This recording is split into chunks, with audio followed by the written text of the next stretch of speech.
देखिए ये मैं मुझसे अगर पर्सनल पूछेंगे आप, मेरा पर्सनल एक्सपीरियंस क्या कहता है,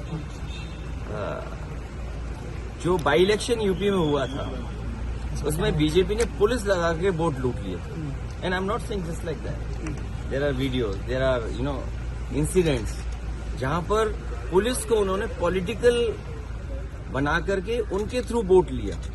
जहां हम लाखों वोट से जीतते थे, हजारों वोट से जीतते थे, हमें वोट ही नहीं मिला वहां। दे यूज फुल फोर्स और किसी को वोट नहीं डालने दिया। वोट चोरी तो एक स्टेज है, लेकिन वोट ही नहीं डालने दे आप किसी को।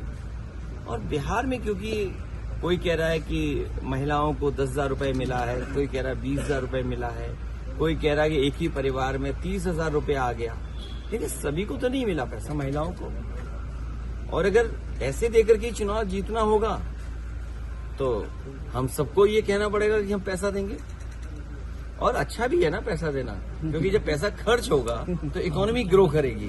गरीब के हाथ में पैसा जब जाएगा तो उससे अच्छा लगेगा, वो कुछ सामान खरीदेगा, कुछ साड़ियां खरीदेगी महिलाएं, कुछ अपने बच्चों के लिए करेंगे। लेकिन ये बात कंटिन्यू होनी चाहिए, सब महिलाओं को मिलना चाहिए, महिलाओं के साथ भेदभाव नहीं करना चाहिए। सोचिए वो महिलाएं जिनको आप 10,000 रुपए दे रहे हो, उनके पति उनके पास नहीं रहते हैं, बच्चे कुछ दिन रहते हैं, बच्चे नहीं रह पाते हैं क्योंकि वो काम करने के लिए कहीं और जाते हैं।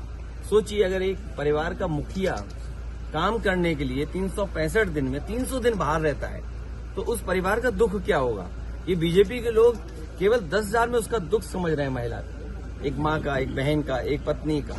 तो ये बात शायद हम नहीं समझा पा रहे कि 10,000 से आपको वो हासिल नहीं होगा जो आप जीवन में करना चाहते हैं, आपके बच्चे का भी भविष्य नहीं बनेगा।